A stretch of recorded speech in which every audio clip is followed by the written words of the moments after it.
Welcome back to another episode of SmoothBrainEDH, where we make the smoothest plays with the biggest brains. This week, we're showcasing 4 different commanders from the latest set, Murders at Karlov Manor. Let's see what brews are in store for this game. First up is Shelby, who's on Massacre Girl, known killer. Shelby is playing tons of ways to reduce the toughness of his opponent's creatures with minus effects and negative counters in order to draw a bunch of cards off of Massacre Girl's triggered ability. Next up is Sam, who is playing Teysa, Opulent Oligarch. Sam built this deck with many ways to drain each of his opponents for 1 in order to investigate off of Teysa's ability, and then use those clues either to draw cards or use them in another way to gain value. Our third player today is Matt, on the Pride of the Whole Clade. Matt's looking to reduce his commander's cost by playing a bunch of creatures with big booties, give his commander unblockable or flying, and activate its ability to draw a bunch of cards when it connects. Last up today is Ethan on Duskana, the Rage Mother. Bears, bears, and more bears. Well, Ethan's playing a bunch of bears in the sense that he's playing a bunch of creatures with base power and toughness 2/2 to draw lots of cards, make them big in combat, and overwhelm his opponents. We're about to get to the game, but before that, go ahead and like and let us know down in the comments below which deck you're rooting for, and which commander you're most excited to build from this new set. We have links to our socials, public Discord server, Decklists, and Patreon in the description. Our channel is partnered with Dragon Shield, so if you're looking to pick up any new sleeves or magic-related product, check out the affiliate link down in the description, and also use that code SMOOTH5 at checkout for 5% off your order. We're also partnered with mtgmkm. Check out the affiliate link down below if you want to pick up any custom playmats. Now, on to the video.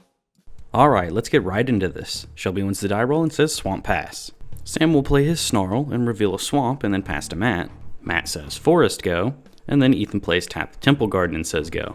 Back on Shelby's turn, he'll play another Swamp, then cast Dowsing Dagger, and he gives Sam the 2 O2s. He'll then pass to Sam, who plays Vault of Champions as land for turn, then he'll tap for 2 and cast Arcane Signet, then pass to Matt, who plays Rejuvenating Springs as land for turn, then he'll tap for 2 and cast Assault Formation, and then the turn is passed to Ethan. Ethan will play Basic Forest as land for turn, and then he passes to Shelby. And Shelby will play another Swamp, and then he'll tap for 3 and cast Necroskitter, then he passes to Sam.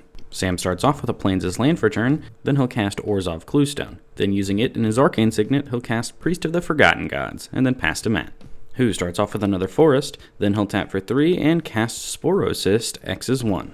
Ethan will respond to this by flashing in Deep Gnome Terramancer, so both Matt and Ethan will do a little land tutoring. Matt will find a tapped island, and Ethan will find Jipmir's Garden. Matt's done after this, so he'll pass to Ethan, and he starts off with Bountiful Promenade. He'll then tap for 2 and cast Scavenging Ooze, and then an additional 2 for a Charismatic Conqueror, and then the turn is passed to Shelby. He's got another Swamp as land for turn. Then he'll equip Dowsing Dagger to Necroskitter. Shelby then moves to combat and swings for 3 at Sam, and Sam will not block and takes the 3 damage, so Dowsing Dagger will flip. And with this extra mana, Shelby will then tap for 4 and cast Massacre Girl, known killer. And he does not tap for Charismatic Conqueror, so Ethan makes a 1/1. The turn is then passed to Sam, and he'll start off by activating Priest of Forgotten Gods, and he'll sacrifice his 2 O2 plants. He'll choose all of his opponents for this, so they'll each sacrifice a creature and lose 2 life. Then Sam draws a card and gets 2 black mana. He'll use that mana and an additional white to cast Teysa, Opulent Oligarch, and he'll tap her to the Conqueror. He'll then play a Swamp as land for turn, then he'll tap for 2 and play Bartolome tapped. After this, he'll cast Nadir's Nightblade, and it'll also be tapped. Then he'll move to his end step, and he'll investigate 3 times because 3 of his opponents lost life this turn. And he'll also tap those to Charismatic Conqueror. Jeez, that's such a good 2-drop. The turn is then passed to Matt, and he'll start off with a basic island. Then he'll tap for 4 and cast Sharks the Raging Isle, tapped. And then because he now has 17 toughness on the board, he's able to tap for 1 and cast the Pride of Whole Clade, also tapped. Matt then attempts to pass the turn, but Sam stops on end step to sacrifice a clue to Bartolome. This triggers Teysa and Nightblade, so everyone will lose a life, and Sam will make a 1/1 spirit tapped. Then we'll finally move to Ethan's turn, where he'll play a basic Plains as land for turn, then tap for 5 and cast Duskana, the Rage Mother. When she ETBs, he'll draw 3 cards. Ethan will then move to combat, and he swings his Terramancer and Conqueror at Sam, and then his Scavenging Ooze at Matt. Duskana triggers for all of them, buffing them up to 5 power, and so Sam will take 10 and Matt 5, and then the turn is passed to Shelby. But when he gets priority on end step, he'll cast Defile on Nadir's Nightblade. Sam will respond by sacrificing a clue to Bartolome. This triggers the Nightblade and Teysa, so everyone loses a life, and then he'll get another spirit, which he taps. The Defile will then resolve, killing the Nightblade, and Shelby draws a card off Massacre Girl. We'll then move to his turn, and he'll start off with Witch's Cottage as land for turn, and he'll put Necroskitter to the top of his library. Shelby then decides he wants to drop a Yahenni's Expertise. Sam sacks a clue and gets a spirit.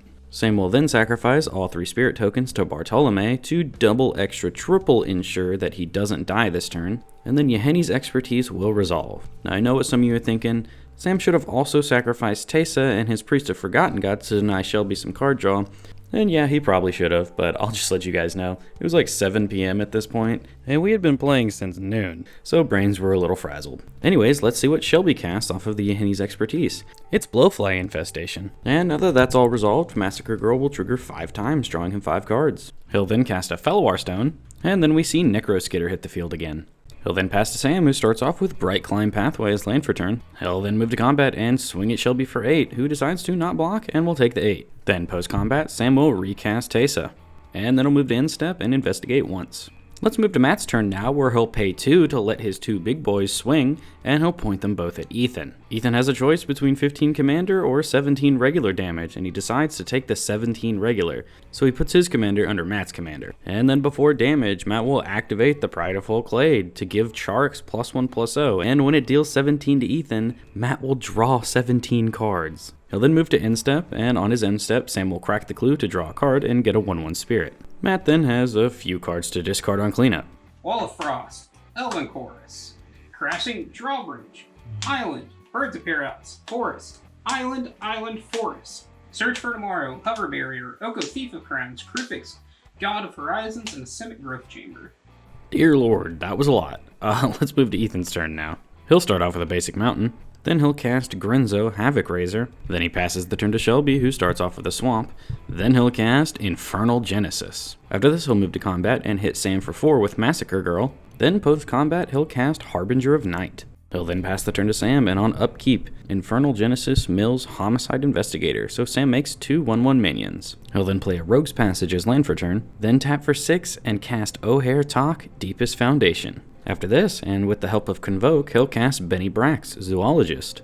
Then after this, he'll tap for 1 and cast Candy Trail. When he ETBs, he'll scry 2 and leave him at the top. Sam will then move to combat, and he'll punch Matt for 8. And then he moves to his end step, where he'll investigate and draw a card off Benny Brax, thanks to Shelby's Infernal Genesis. Now on Matt's turn, he mills Cryptolith Right and makes 2 minions. He'll then play a Command Tower as land for turn. And after a decent amount of thinking and discussion at the table, he decides to sit back, relax, and just pass the turn. Ethan has priority first, and he'll flash in Archivist of Ogma. Sam will respond to Ethan's Archivist. He'll sacrifice his clue to Bartolome to make 3 1/1 spirits now, and he forgets to put the 1/1 counter on Bartolome immediately, but he'll remember it in just a second. Let's move to Ethan's turn now. On upkeep, he mills Oracle of Moldiah and makes 4 minions. Then he'll cast a Bearscape.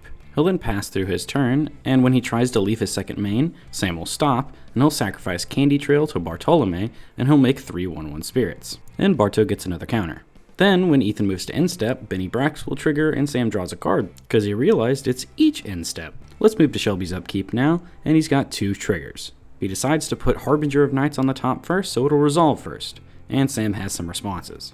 Before all his 1/1s die from 1/1 counters, he'll sacrifice every single one of them to Bartolome to make that boy absolutely massive. -1 counters are then distributed, and all of Ethan's and Matt's minions will die from this. This will put 6 Blowfly Infestation and 6 Massacre Girl triggers onto the stack. With those 6 triggers, he'll start off by targeting both of Ethan's creatures, then Benny Brax once, and then O'Hare Talk 3 times. With these 6 triggers on the stack, Sam will respond by sacrificing Benny Brax to Bartolome, and another one will go at O'Hare Talk. Then we move down the stack, and both of Ethan's creatures will die. This triggers Blowfly Infestation 2 more times, 1 will go at Teysa, and 1 lethal one will go at O'Hare Talk. Sam responds by sacking it to Bartolome, which puts yet another one on the stack, which will point at Teysa. This will kill her, so Sam responds again by sacrificing her to Bartolome. This puts 1 final trigger on the stack, which is going to target Matt's commander. All the creatures with -1/-1 counters that died return to the battlefield under Shelby's control, except for O'Hare Talk. Since Sam is a non-active player, his trigger will resolve first, transforming him into a land. And Shelby also draws a bunch. Then finally, for the last trigger, Shelby will mill a Nykthos and make no minions. He'll then cycle a Barrenmoor to draw another card. Then he'll tap for 2 and cast Genesis Chamber. And then for 4 and drop Yawgmoth, Thran Physician. When he resolves, Shelby will make a 1/1 mirror off Genesis Chamber. He'll then sacrifice Archivist of Ogma to give Matt's commander another -1/-1 counter, and he'll pay a life and draw a card. After this, he'll play a Swamp as land for turn. and then he'll cast a Staff of Completion. Shelby will then move to his instep and draw a card off Benny Brax. Ethan will then flash in Caller of the Claw, and he'll make 2 2/2s and 1 mirror. And then Shelby discards 2 swamps on cleanup, and then passes the turn to Sam. Sam mills Zulaport Cutthroat on upkeep and makes 2 minions. Then on his main phase, he plays Shadowy Backstreet as land for turn, and he surveils Iganjo to the graveyard. Then he'll tap for 4 and cast Syndicate Heavy. After this, he'll cast Lobelia, Defender of Bag End, and he will extort her. And when she ETBs, he'll exile the top cards of each of his opponent's library face down. He also gets 2 mirror tokens from his 2 non-token creatures entering. Sam will then pass the turn, but Matt stops on instep to cast Born Upon a Wind. He can cast stuff with Flash this turn and he'll draw a card. So still on instep, he'll flash in Axebane Guardian, and then a Wall of Blossoms, and he'll draw a card upon ETB. He also gets 2 1/1 mirrors off of this, and then he'll move to his turn. He'll mill an Overgrown Battlements on his upkeep and make 2 minions. After this, he'll move to his main phase and cast Walking Bulwark. He gets a 1/1 mirror, and then he'll tap his Axebane Guardian for 4 mana. Matt will then attempt to cast Freed from the Real onto his Axebane Guardian. If this resolves, Matt could get infinite mana, so Shelby responds by paying 4 life and a mana to dismember the Axebane Guardian. And Shelby also draws a card. After this, Matt will cast an Unnatural Growth, then pay to Assault Formation to let his 2 big butts swing. He'll then move to combat, powers and toughness will double, and then he swings an 032 and an 026 at Shelby. Shelby will go to blocks, and he puts the Mirror underneath Charix, and then Massacre Girl underneath Matt's commander. Then before damage, Shelby will pay 2 life to float a black mana to a Staff of Completion, and then cast Not Dead After All on Massacre Girl. Damage will then go through, Matt's creatures get withered, and Shelby's commander comes back to the battlefield with a Wicked Roll token. This will get Shelby another mirror, and trigger Benny Brax on instep. The turn is then passed to Ethan. On his upkeep, he mills a land and makes no minions. Then he'll recast Duskana, draw 3, then move to combat, and swing for 15 at Shelby. Shelby will just chump with his 1 mirror, his Grinzo, and Benny Brax, and take no damage. Ethan will then pass the turn, and on Shelby's upkeep, he's got his triggers. He'll resolve the -1/-1 counter one first, and Sam will respond by sacrificing all of his 1/1s to Bartolome. And Matt has 5 1/1s die, and Ethan has 2 die, so 7 Blowfly triggers will go on the stack.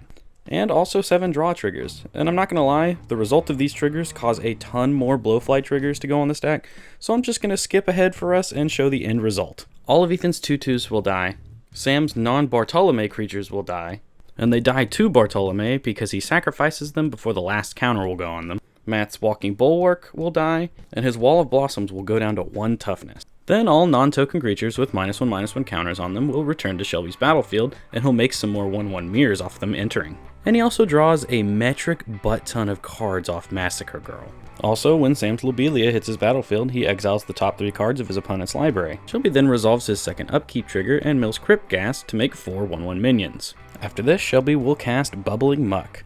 All swamps now tap for an additional black. Shelby will then cast an Infectious Inquiry, which has him draw 2 cards and lose 2 life, then each of his opponents get a poison count. Shelby then begins the proliferation train.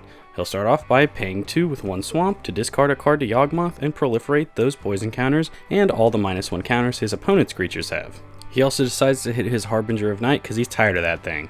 He'll then make another mirror, and then Blowfly Infestation will put another minus counter on Ethan's commander. And I see 6 swamps on the battlefield that tap for 2, and a Staff of Completion.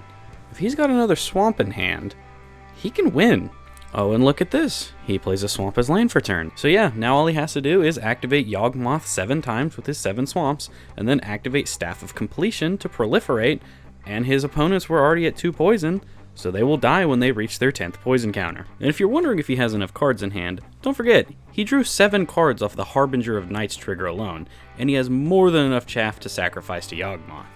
So yeah, everyone's going to pack it up, Shelby and Massacre Girl are going to win, and that is our 2nd ever poison win on this channel. Way to go, Shelby. Well, everybody, there you have it. What an exciting game at Karlov Manor. I gotta say, Massacre Girl really put in a lot of work this game. Shelby's hand was constantly loaded. And Ethan and Sam had a really hard time keeping their value creatures on the board. Matt, of course, had 15 toughness creatures, so he was fine. Anyways, let us know what you guys thought down in the comments below, and while you're down there, don't forget to leave a like and subscribe if you haven't already. We appreciate you all so very much, but that's all from me. I hope you have a smooth day.